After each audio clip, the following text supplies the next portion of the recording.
Hello everyone, welcome to my YouTube channel. तो guys, आज मैं एक ऐसी बुजुर्ग महिला की कहानी का ऑडियो लेकर के आई हूँ जो कि घर गृहस्थी में रहते हुए भी इस साध्वी का जीवन व्यतीत करती थी। और इस कहानी का शीर्षक है अमरकंटक की साध्वी वो बाई जी। तो बाई जी शब्द में से मैं आपको अवगत करा दूं कि एमपी के कई स्थानों पर जैसे कटनी, झांसी, बिलासपुर इत्यादि जगहों पर काफ़ी समय पहले माँ को बाई और पिता को बाजी कहते थे। और समय के साथ हमारे आचार विचार, शब्दों के संबोधन सब बदल गए हैं। और एमपी में गुरुद्वारे में जो महिला सन्यासी होती हैं उनको भी बाई जी कहते हैं। और ये सन्यासी महिलाएं अपने घर परिवार से दूर गुरुद्वारे में सेवा करती हैं और सच्चे मन से वाहेगुरु जी की अरदास करती हैं और अपने धर्म का बहुत ही ईमानदारी और सच्चे मन से प्रचार प्रसार करती हैं।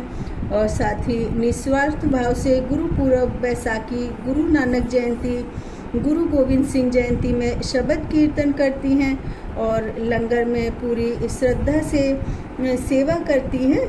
और ये जो मैं कहानी सुना रही हूँ तो ये काफ़ी पुरानी कहानी है और ये कहानी एकदम सच्ची कहानी है जो कि हमारे समाज में, हमारे जीवन के इर्द गिर्द घूमती रहती है।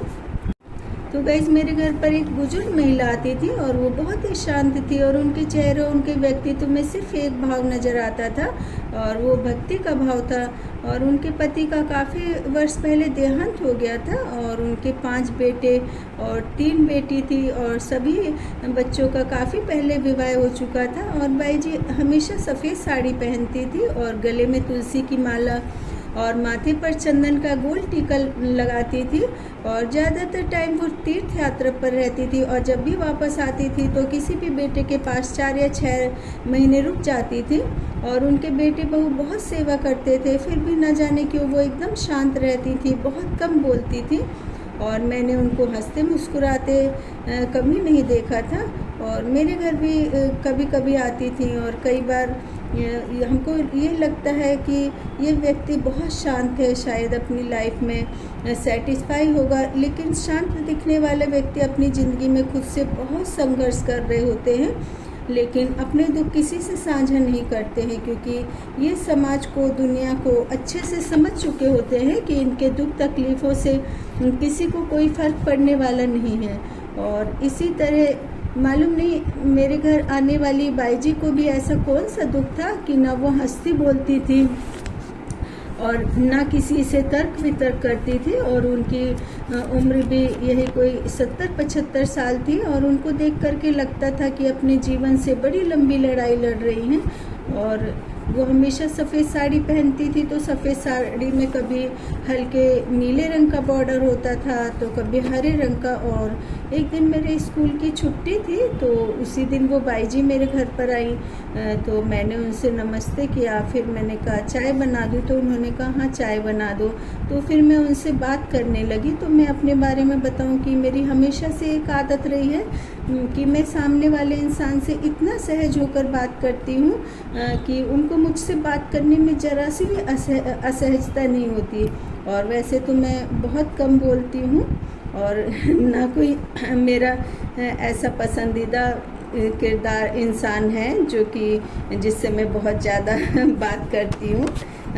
कॉलेज में, स्कूल टाइम में मेरी बहुत सारी फ्रेंड्स थी तो मैं उनसे तो चटक पटक करती रहती थी, लेकिन शादी के बाद से मैं बहुत शांत हो गई। मुझे इतना ज़्यादा किसी से बातचीत नहीं करना अच्छा लगता है, लेकिन मैं हमेशा अपने ओहदे को छोटा रख कर के बात करती हूँ। वैसे भी मैं औसत दर्जे से भी कम ओहदे की इंसान हूँ।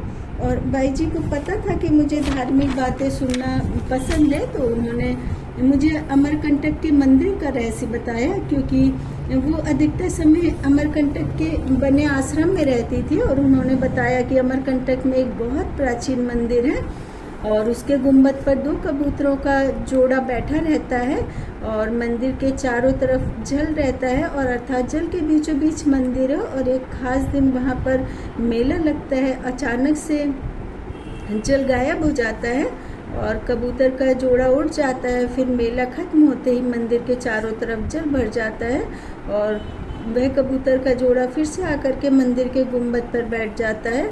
तो मैंने काफ़ी पहले ये कहानी सुनी थी, शायद मुझसे कोई त्रुटि हो गई हो। तो जो भी अमरकंटक के इतिहास का रहस्य जानते हैं तो मुझे बताएं।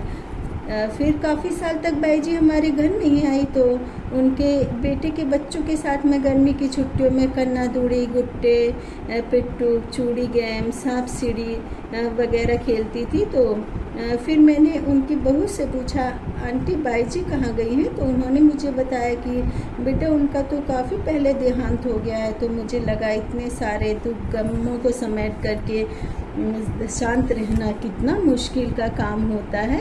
तो गाइस अमरकंटक की साथ भी वो बाई जी की कहानी का ऑडियो सुने और मुझे सब्सक्राइब करें।